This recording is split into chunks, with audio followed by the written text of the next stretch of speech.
नमस्कार, मैं राकेश परमार और आप देख रहे हैं आपका बात। मित्रों, आपके बात की शुरुआत करने से पहले एक जरूरी सूचना जो भारत के पंजाब प्रांत से आया है। पंजाब में आज आम आदमी पार्टी के मुख्यमंत्री का घोषणा हो गया। मुझे बड़ी खुशी है कि पंजाब की जो एक बहुत बड़ी समस्या थी नशाखोरी का, शराब का, वो अरविंद केजरीवाल के मुख्यमंत्री घोषित करने, मतलब जो भगवत मान जी हैं उनके घोषित करने के बाद अब वो समाप्त होता हुआ प्रतीत हो रहा है। क्योंकि बुराई को जड़ से मिटा देने की क्षमता अगर अरविंद केजरीवाल के किसी सिपाही में है तो वो है अकेले भगवत मान की।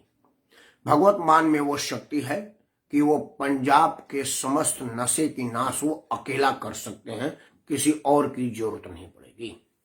ऐसा उन्होंने समय समय पर सार्वजनिक दिखाया भी है। उनके लड़खड़ाते कदम होटल में गिरते पड़ते, यहां तक कि उनका गुणगान पार्लियामेंट के अंदर भारत के सर्वाधिक लोकप्रिय जननायक, देश दुनिया में सर्वाधिक सम्मानित नेता नरेंद्र मोदी को भी पार्लियामेंट के अंदर ऑन रिकॉर्ड उनका सम्मान करना पड़ा, ये कहने के लिए कि हमारे पास भगवत मान है।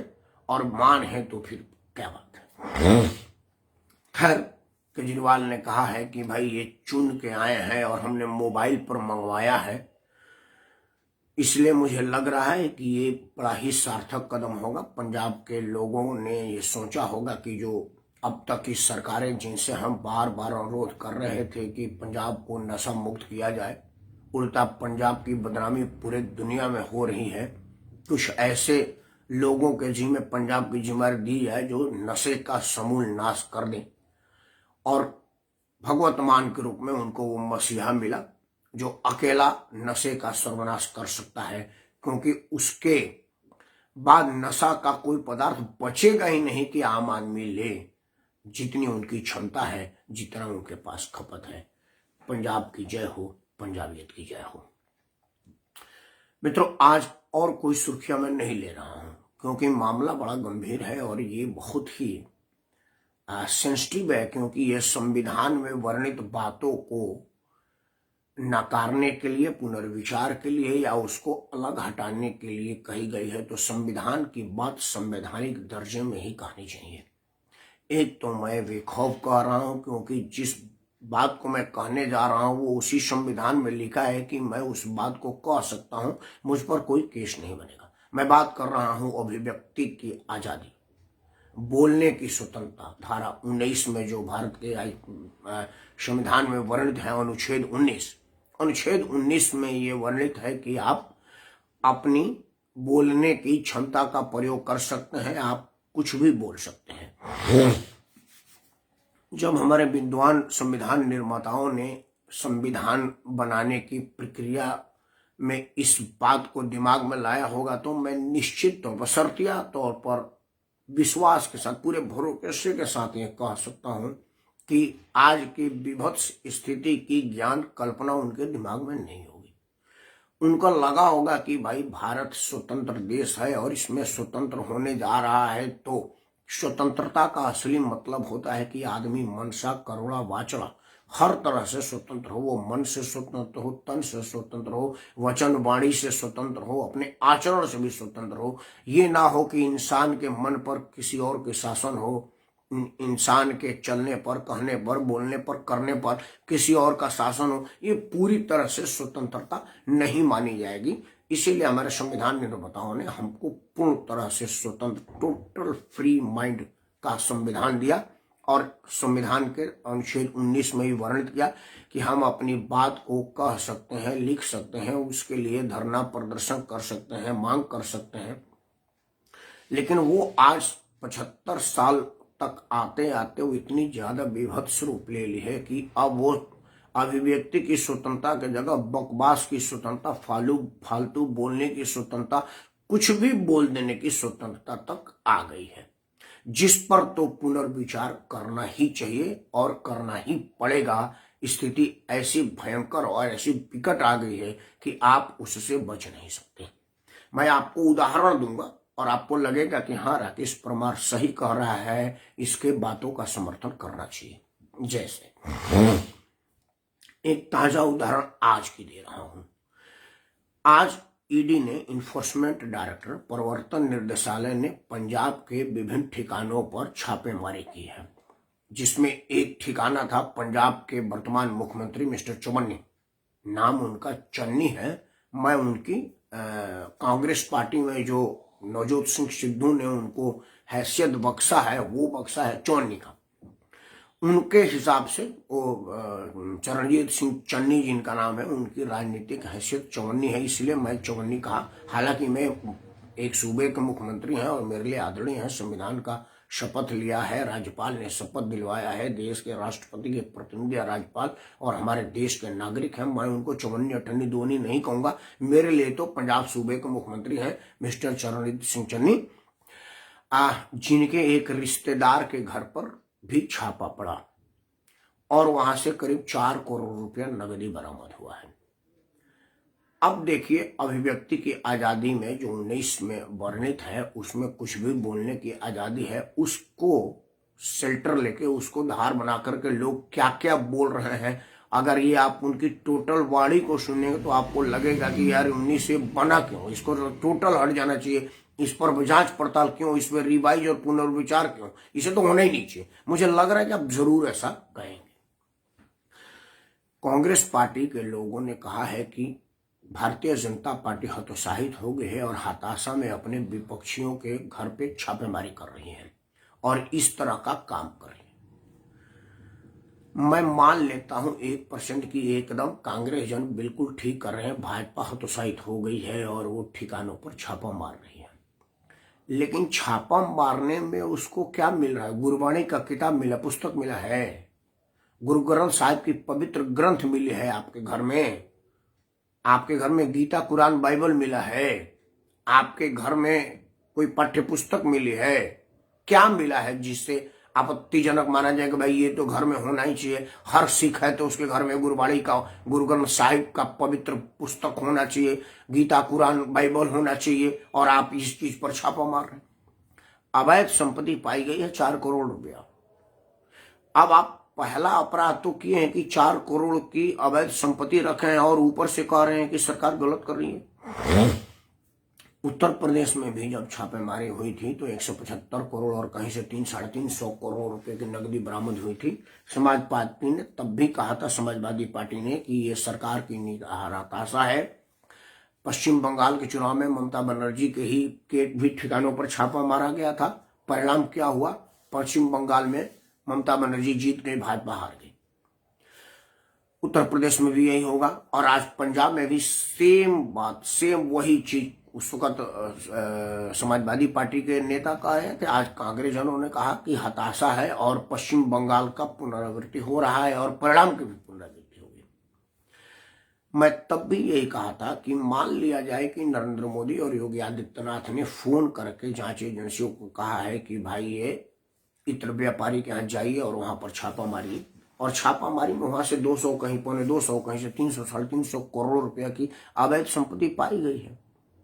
तो ये तो राष्ट्र पर उपकार किया मोदी जी ने, ये तो चुनाव पूर्व आप प्रचार कर रहे हैं मोदी का।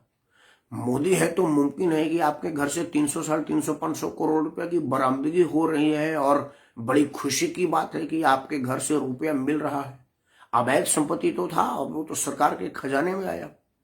उसी तरह से ये जो पंजाब में 4 करोड़ रुपया मिला है, ये आप सबसे पहले तो आपको शर्म से पानी पानी हो जाने से 5वीं मंजिल से आपको कूद के सुसाइड कर लेनी चाहिए। यार इतनी बेशर्म की बात है कि जिस पंजाब में भूखमरी इतनी है, इतनी ज्यादा नुकसान है कि सरकारों को ये कहना पड़ रहा है कि आप मुझे वोट दीजिए, मैं आपको मुफ्त में बिजली दूंगा, मुफ्त में राशन दूंगा, आपका सारे कर्जा माफ कर दूंगा, क्योंकि आपकी स्थिति इतनी खराब है कि आप कर्जा चुका नहीं पा रहे हैं। उस गरीब प्रदेश में जहां पर ऐसे भी लोग हैं जो बिजली का बिल देने की स्थिति में नहीं है, जिनको लुभाने के लिए या मदद करने के लिए सरकारों को ये राजनीतिक दलों को ये वादा करना पड़ रहा है कि हम आपका कर्जा माफ कर देंगे, बिजली का बिल माफ कर देंगे, हाफ कर देंगे, साफ कर देंगे, जैसी अनप शनप बातें या लोक लुभावन बातें बोलनी पड़ रही है। इस परिस्थिति में ऐसे प्रदेश में, ऐसे राज्य में 4 करोड़ रुपया एक जगह पड़ा गया है, तो आप सोचिए कि पूरे पंजाब में कितना रुपया पड़ा होगा। और वो 4 करोड़ रुपया क्यों नहीं है, मैं मानूं कि वो चुनाव में ब्लैक मनी के रूप में इस्तेमाल के लिए, वोट खरीदने के लिए और चुनाव को प्रभावित करने के लिए रखा गया था। अगर ये बात है तो ये तो असंवैधानिक है, क्योंकि संविधान में चुनाव को प्रभावित करने की किसी भी साजिश को, किसी भी कुचेष्टा को अपराध की श्रेणी में माना गया है, तो उस पर आपराधिक मुकदमा क्यों न दर्ज हो। बजाय इस बात के कि कहने के लिए कि भाई अगर किसी तरह की कोई गलती हुई है उस पर आपराधिक दस्तावेज, आपराधिक धारा में सजा दिया जाए, आप बकवास कर रहे हैं कि जी नहीं, और ये सरकार हताशा में कर रही है। भाई सरकार हताशे में कर रही है, मैं मान भी लिया, तो हताशे में उसने गोली मारा, आपको फांसी पर लटकाया, आपके घर पड़े अवैध रुपए की बरामदगी की, ये राष्ट्र के ऊपर एहसान है, उपकार है, देश के ऊपर की अवैध काम है। इसीलिए मैं कह रहा हूं कि संविधान में धारा 19 में जो अनुच्छेद 19 है, उसका एक बार पुनर्विचार किया जाए कि आपको 19 के इस्तेमाल में कौन कौन सी चीजों की छूट होनी चाहिए। आप दो उदाहरण मैंने दिया, उत्तर प्रदेश में 175 करोड़ एक जगह से और 300-350 करोड़ एक जगह से पैसा बरामद हो रहा है, और उस पर जिनके घर बरामद हो रहे हैं या जिनसे संबंधित लोगों को बरामद हो रहा है, वो कह रहे हैं कि सरकार हताशा में है, हार का निराशा में है और छापेमारी कर रही है। भाई आपको ये किसने कहा कि सरकार हताशा में है, निराशा में? मान लिया हताशा निराशा में, तो हताशा निराशा में उसने गलत किया, गोली मारा है आपको, आपके घर से पैसा बरामद हुआ है। आप पहले ये बताइए कि पैसा इतना रखा क्यों था और आप पर क्यों ना केस की जाए। उल्टे आप सरकार को दोषी दे रहे हैं। ये 19 में, अगर आज 19 में ये चीज नहीं लिखी होती तो वो नहीं बोलते, गोली मार दिए जाते, अब तो फांसी पर लटका दिए जाते, जेल में बंद होते। हमारे 19A पर जरूर, 19 पर, संविधान के 19 पर सीआरपीसी में एक बार जरूर इस विषय पर विचार होना चाहिए। अब ये 2 उदाहरण आपको दिया। आज पंजाब में 4 करोड़ रुपया पकड़ा गया है, उसमें भी सरकार की आलोचना किया जा रहा है। बजाय बेशर्मी से पानी पानी होने का, हम सरकार की आलोचना करें कि सरकार ने जानबूझ के किया है। मैं उत्तर प्रदेश वाला में भी कहा था कि मैं ये मान लूं आपके कहे से, हालांकि ऐसा सत्य नहीं है, लेकिन आपके कहे को मैं 1 सेकंड के लिए मान लूं कि मोदी योगी ने फोन करके बताया कि कानपुर में इत्र व्यापारी के पास इतना रुपया पड़ा हुआ है, तो वो तो बधाई के पात्र है मोदी और योगी। आप तो, मैं तो परमानेंट, अगर मैं 1% उनको वोट ना देने के विषय में सोचता कि यार मोदी योगी को वोट क्यों दूं, अब तो मैं निर्विवाद रूप से बिना सोचे दूंगा ना भाई, क्योंकि इस आदमी ने सरकारी खाते में 550 करोड़ रुपया वापस ले दिए 5 दिन के अंदर। एक आदमी का 250 करोड़ रुपया, दूसरे का 350 करोड़ रुपया, मतलब ये 400-500 करोड़ रुपया सरकार के खाते में आया है। ये तो उपकार हुआ ना, भारत के खाते में आया। भारत का राजकोष भरा 400-500 करोड़ का, 400-500 करोड़ का टैक्स कितने दिन में वसूला जाता। वही आज पंजाब में हुआ। पंजाब में एक ही जगह से अगर 4 करोड़ रुपया मिलता है, तो ये तो नरेंद्र मोदी को मैं दोबारा धन्यवाद दूंगा कि मोदी ने फोन करके बोला है कि भाई चरणजीत सिंह चन्नी के एक रिश्तेदार के पास 5वीं मंजिल पर 4 करोड़ पड़ा, जाके ले आओ। अब आप कल्पना कीजिए कि 4 करोड़ एक जगह पड़ा हो तो और कितना पड़ा होगा। ये तो बहुत बढ़िया बात है ना भाई, हम तो कह रहे हैं कि जरूर ऐसा होना चाहिए। नरेंद्र मोदी को थैंक्स बोलिए कि उन्होंने ऐसा किया है। अभिव्यक्ति की आजादी की पुनर्विचार की आवश्यकता, इसलिए कि 2-3 बातें और कह रहा हूं। ये तो रहा इस मामले पर जो 2 उदाहरण आपको दिया। तीसरा उदाहरण, मित्रों, ये सर्वविदित है, दुनिया जानती है कि जो इमर्जिंग इकोनॉमिक कंट्री होती है, मतलब जो इमर्जिंग कंट्री मतलब जो बढ़त प्रगतिशील राष्ट्र जो होता है, जो रोज रोज प्रगति करने की स्थिति में होता है, उस राष्ट्र की बाधा डालने के लिए, ब्रेकिंग ऑफ द इकोनॉमिक के लिए, जो दुनिया की विकसित देशें हैं वो उसमें अड़ंगा डालने के लिए षड्यंत्र रचती हैं और अपने खुफिया एजेंसियों के माध्यम से वहां के आंदोलन जीवियों को फंडिंग करती रहती है। ये KG5, ये सारा, ये फलाना ढिमाका, ये सब है, ये सब जानते हैं। ये जितने आंदोलन जीवी लोग हैं जो संविधान को ताक पर रख करके संविधान के विरुद्ध प्याले डालते हैं, संविधान वाले मैटर पर कोर्ट में प्याले डालते हैं और किसी विकास पर अड़ंगा डालते हैं, वो सब विदेशी फंडों से फंडित होते हैं और उसी के फंड पर वो ये सब करते रहते हैं। एक ताजा उदाहरण आपको अभी थोड़े दिन पहले का दे रहा हूं कि भारत के ये जो वर्तमान वाली सरकार आई है आदरणीय नरेंद्र मोदी की, तो नरेंद्र मोदी की सरकार सौरव गांगुली की तरह से एकदम आंख में आंख डाल करके बात करने की क्षमता में आई है। भारत का क्रिकेट कपिल देव के 175 रन के बाद उठा, उसके बाद भारतीयों को लगा कि भाई हम रन बना सकते नहीं, जीत सकते हैं, क्योंकि 2 बार के लगातार विश्व चैंपियन वेस्ट इंडीज को मात देना और धूल चटा देने की क्षमता हम में है। ये रामायण में वर्णित है। हनुमान जी उल्टे चोर, हाँ जी जी बिल्कुल आपने कहा आदरणीय प्रेरणा देवी जी को नमस्कार। हाँ, उल्टे चोर कोतवाल को डांटे वाली कहावत बिल्कुल आपने ठीक कहा। आपका बहुत बहुत उपकार, आपने सजेशन दिया है। हनुमान जी लंका के समुद्र किनारे बैठे थे। अब हुआ कि उधर कहाँ जाएंगे, तब पुल बना नहीं था, नल नील अभी बनाने वाले थे। पुल बनने से पहले की बात है। तो हनुमान जी के पास जामवंत जी आए और बैठे कि पूछे कि भाई क्यों चुप बैठो बलवाना, हे महावीर तुम क्यों चुप बैठो, हम सब लोग तो नहीं सक्षम नहीं है। बोला महाराज इतनी भारी समुद्र, इतनी तो तुम लांग सकते हो पुत्र, तुम ये क्षमता है। तब उनको याद है हरि यार तो मैं लांग सकता हूं। फिर वो हनुमान जी का राम जी का नाम लिया और समुद्र लांग गए। तो कई बार बताना भी पड़ता है कि भाई आप क्या कर रहे हो। भारतीय सेना में जो वर्तमान वाली सरकार है नरेंद्र मोदी की सरकार ने सेनाओं को खुली छूट दी है और दुश्मन के आंख में डाल करके मादे से बात करने की शख्सियत पाई है, काबिलियत पाई है। इसने चीन से मुकाबला करने के लिए चीनी सीमा तक सड़क निर्माण और स्मूथ सड़क निर्माण का जो आदेश दिया वो निर्बाध रूप से चले, इसमें राष्ट्र का हित है। लेकिन क्या है आपको पता है कि हमारे देश से बहुत सारे लोग जो आंदोलनजीवी हैं, जो विदेशी फंडे पर पलते हैं, विदेशी फंडिंग के आस में देश के दुश्मनी करने पर तैयार हैं, उन लोगों ने प्याले डाला कि भाई वहां पर पहाड़ डिस्टर्ब हो रहा है, आप वहां पर सड़क मत बनाइए। इस तरह की भी मांग हमारे देश में 19 के अंतर्गत हो सकता है कि हमको अभिव्यक्ति की स्वतंत्रता है, हम कुछ भी बकवास करेंगे। इस देश में अब ऐसे बात पर पुनर्विचार होना चाहिए कि नहीं होना चाहिए। आप लोगों को पता होगा कि तमिलनाडु जो परमाणु बिजली संयंत्र बन रहा था, उसमें कितने लोगों ने विरोध किया था और किस हद तक विरोध किया था। पुलिस को बल प्रयोग करके अपने ही लोगों को बल प्रयोग से लाठी से मारना पड़ा, उसमें कई लोग घायल हुए, कई जख्मी हुए।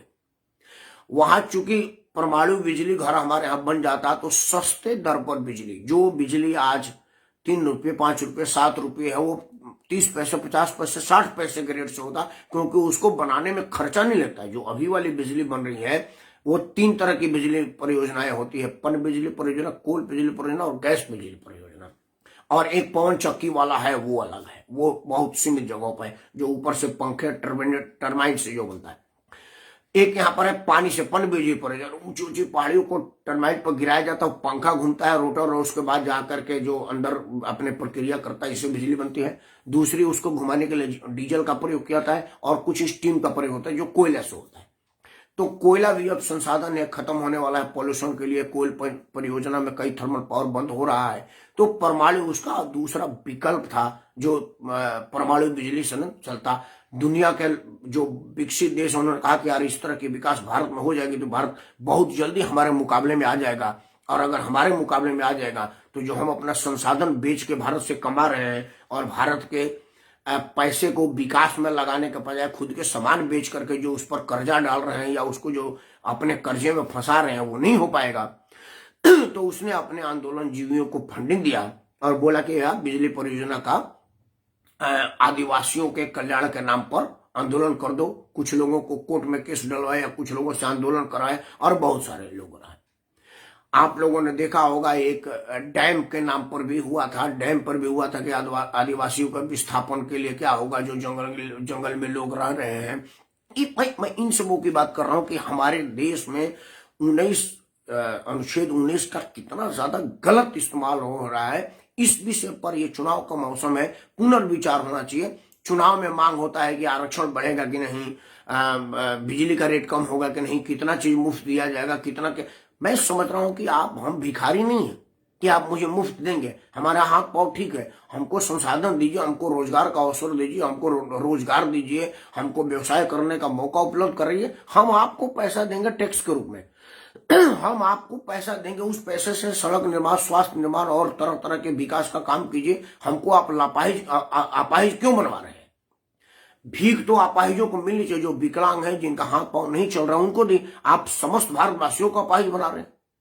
सरकार ने कोरोना काल में लोगों को मुफ्त राशन दिया, वो एक जरूरी था, क्योंकि कोरोना काल में टाटा, बिरला, डालमिया हर आदमी बराबर था। बिरला जी को भी बाहर निकलने की इजाजत नहीं थी, टाटा और अडानी अंबानी को भी बाहर निकलने की इजाजत थी, और भी अपने घर में थे। और जिस तरह से मैं अपने घर में था, मेरे पास 20,000 की सेंट्रो कार थी और उनके पास 20 करोड़ की BMW बुलेट प्रूफ कार हो, दोनों अपने अपने घर पार्किंग में खड़ी थी। दोनों आदमी की गाड़ी के टायर हिला नहीं 2-4 महीने तक कोरोना काल में। तो वो एक स्थिति थी कि हमारे पास नहीं था, तो सरकार इन्हीं सब वेलफेयर के लिए होती है, मुफ्त का राशन दिया। लेकिन ये चुनावी मुद्दा क्यों कि आप कुछ मत करें, हम आपको मुफ्त में 5 किलो राशन रोज देंगे। क्यों देंगे भाई? हम अपाहिज हैं, विकलांग है, हमारे पास काम करने की क्षमता नहीं है। तो यही अनुच्छेद 19 में लोग गलत इस्तेमाल कर रहे हैं।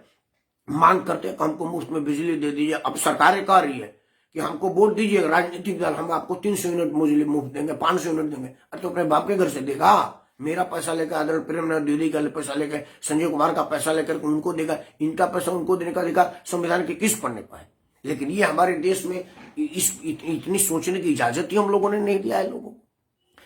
इसलिए मैं कह रहा हूं कि इस सब चीजों पर विचार होना चाहिए कि आप संविधान निर्माताओं के उस पुनीत आत्मा को दुखी ना करें, क्योंकि जिस वक्त संविधान निर्माता संविधान की पावन लाइन लिख रहे थे, उस वक्त उनको ये पता नहीं था कि हमारे देश में, हमारे ही देश के लोग इस स्थिति में आ जाएंगे कि देशद्रोह और देश विद्रोह तक का काम इसी अनुच्छेद के आड़ में करने लगेंगे। अगर उनको तनिक भी आशंका होती तो इस लाइन को नहीं डालते और उसमें एक क्लास डाल देते कि अगर राष्ट्र के विरुद्ध कोई बात किया जाए तो उस पर फांसी होनी चाहिए, गोली मारनी चाहिए, कूड़ा मारना चाहिए, सार्वजनिक बड़ी से बड़ी और कड़ी से कड़ी सजा का प्रावधान बना जाते।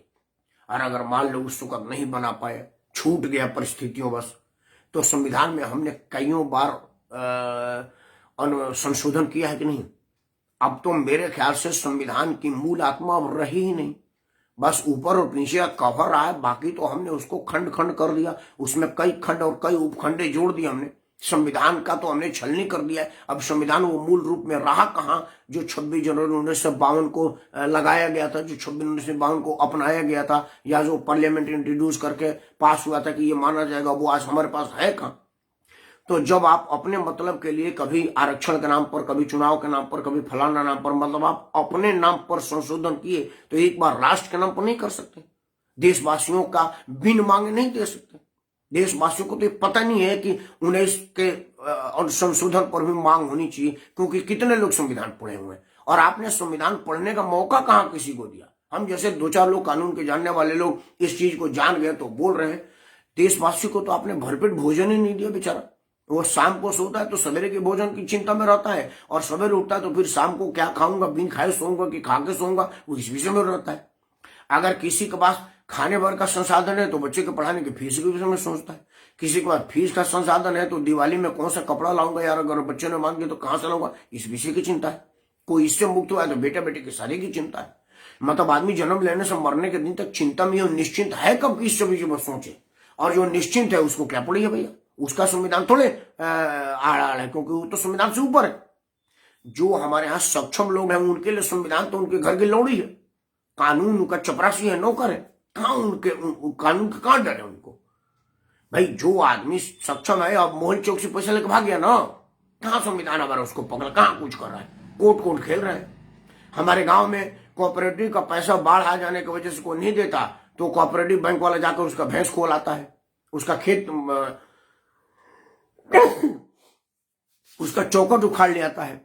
इस तरह की इतनी ज्यादा स्थिति बुरी कर देते हैं, और जो पैसा जो असल में आदमी है वो पैसा लेके भाग जाता है। संविधान में जो चीजें वर्णित हुई है उसका सिर्फ गलत इस्तेमाल हो रहा है। मुझे लग रहा है कि लोगों को इन सब चीजों पर गंभीरता से मांग करनी पड़ेगी। वीडियो बंद करने से पहले 3 उदाहरण देता हूं, आपको लग जाएगा कि संविधान की कितनी गलत इस्तेमाल हो रहा है। इस देश में 3 वर्ग के लोग होते हैं, निम्न वर्ग, मध्यम वर्ग और उच्च वर्ग। निम्न वर्ग कुछ करता नहीं, उसे मुफ्त की दी जाती है वोट के लिए, मतलब उसको सब्सिडी है, उसे मुफ्त राशन है, मुफ्त टीका है, मुफ्त इलाज है, मुफ्त बीमा है, मुफ्त रेल है, सब कुछ मुफ्त है। मुफ्त बिजली है 200 यूनिट तक, दिल्ली में तो सरकार ने दिल्ली में मुफ्त बिजली भी कर दिया है। मध्यम वर्ग जो बहुत कम परसेंटेज में है, वो इन जो निम्न वर्ग के लोग हैं जिनको सब्सिडी दी है उसका भी खर्चा उठाता है, और जो उच्च वर्ग के लोग हैं जो बैंक से पैसा लूट करके भाग जाते हैं उसका भी बैंक का घाटा मध्यम वर्ग ही पूरा करता है। मध्यम वर्ग पर ही टैक्स का बोझ डाल दिया जाता है कि मोहन चौक से 900 करोड़ ले लिया, बीजे माल्या इतना 1000 करोड़ लेके चला गया, तो अब क्या करोगे? कोई बात नहीं, ये प्रेमनाथ द्विवेदी, राकेश परमार जैसे लोग हैं, पेंशन पाने वाले लोग, और ये टीडीएस काट कर कंसल्टेंसी फीस लेने वाले लोग हैं, इन लोगों में से और टैक्स बढ़ा दो।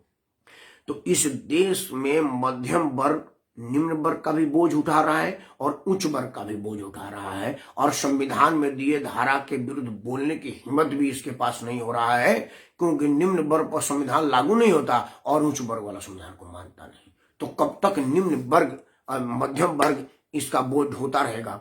इसके पहले की बोझ के तले चरमरा करके स्थिति बिगड़ जाए।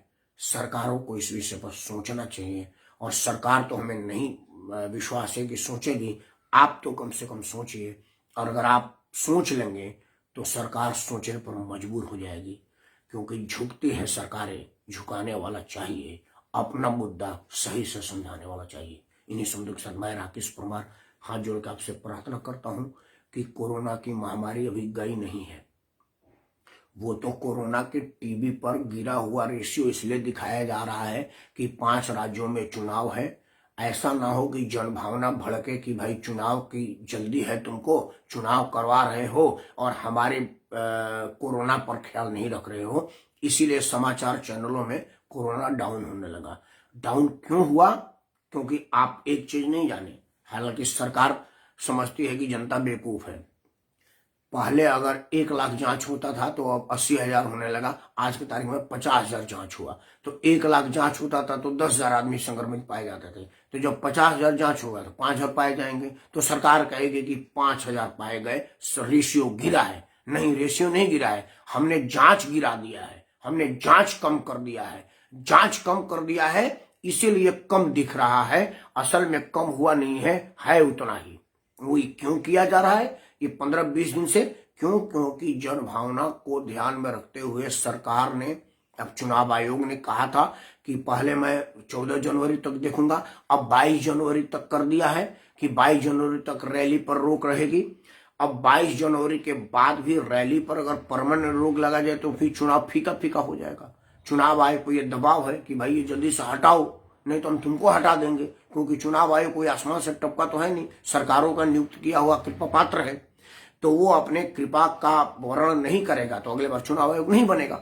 इस बात को डर है उसे, तो उसने कहा है कि भाई अब धीरे धीरे समाचारों को बताओ कि कोरोना गिर रहा है।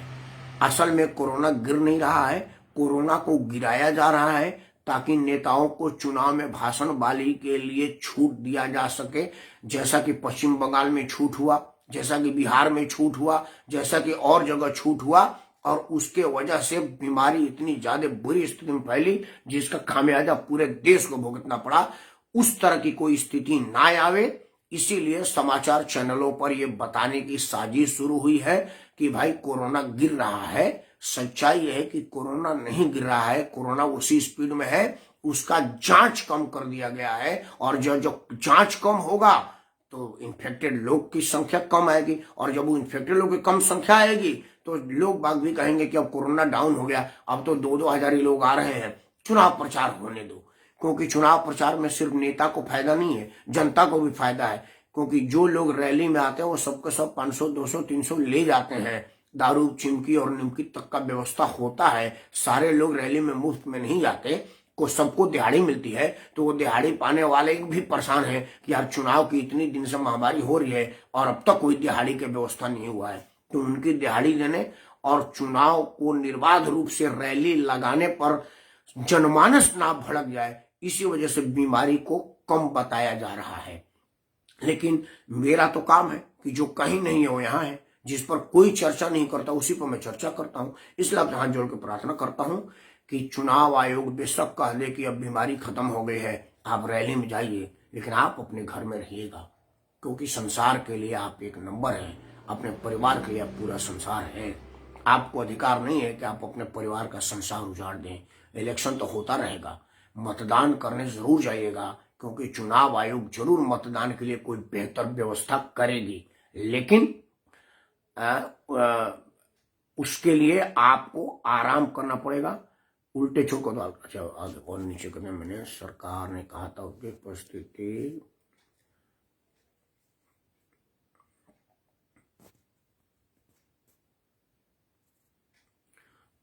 कोरोना काल में चुनावी रैली प्रतिबंध ही रहना चाहिए, यही हितकर रहेगा। आदरणीय प्रेमनाथ द्विवेदी जी, ये तो बिल्कुल आपका बात कहना ठीक है, यही हितकर रहेगा, लेकिन यहाँ जनभावना के हित की ख्याल किसको है द्विवेदी जी? क्योंकि रैली में जब तक रेला नहीं लगेगा तब तक माहौल नहीं बनेगा कि किसके लहर है किसकी कहर है। लहर और कहर दिखाने के लिए रैली की आवश्यकता है, और अगर रोज रोज महामारी एक नई वेरिएंट ओमिक्रॉन आया हुआ है, ओमिक्रॉन की विविधता के बीच अगर रैली की इजाजत मिल जाएगी तो जनभावना भड़क जाएगा, और वो जनभावना भड़केगा तो वो सरकार के तरफ जाएगी, एंटी इनकम्बेंसी इफेक्ट करेगा, लोग सरकार पर दबाव देंगे, विपक्ष को जिम्मेवार नहीं डालेंगे। इसमें देख लीजिए कि विपक्ष बड़ा साजिश और बड़ा चालाकी से, अखिलेश यादव ने कहा कि जो चुनाव है कहेगा वो करूंगा, प्रियंका गांधी ने भी कहा उत्तर प्रदेश में कि मैं अपना लड़की हूं, लड़ सकती हूँ, रैली को कॉर्डन ऑफ कर रही हूँ, चुनाव आयोग जो कहेगा वो मैं करूंगी, क्योंकि उसको पता है कि इसमें सरकार को फर्क पड़ेगा। मतलब अगर कोरोना से राघवेंद्र बहुत बड़े भाई था, ये तो लोकतंत्र के नाम पर कैसे कैसे लोग बोल रहे हैं, हम बरेली वाली स्पीच की बात कर रहे हैं कुछ।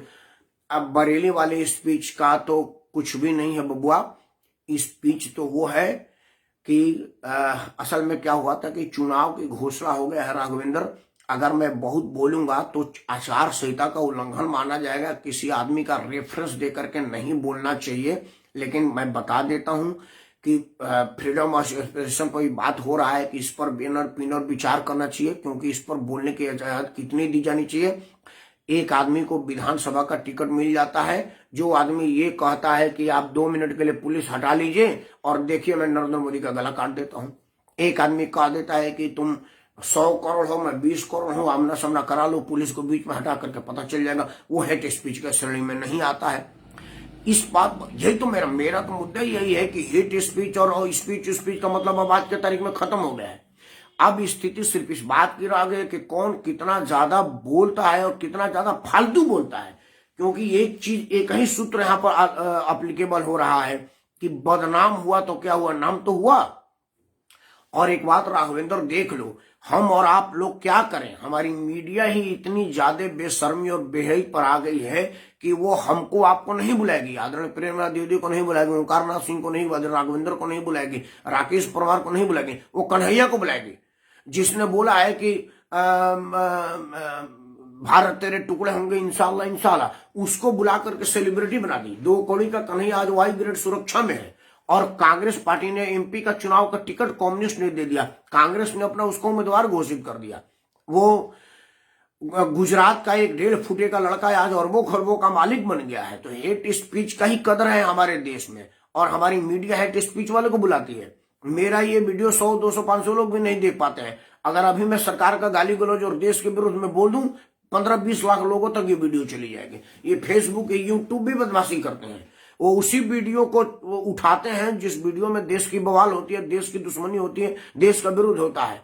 अगर कोई धार्मिक प्रवचन या देश जोड़ने वाली बात करो तो यूट्यूब उसको बाउंड कर देती है। मैंने देखा है फेसबुक पर कि शाम को जब मैं बोल के बंद किया तो देखा कि 200 लाइक है, कल आया देखा तो 75 लाइक है।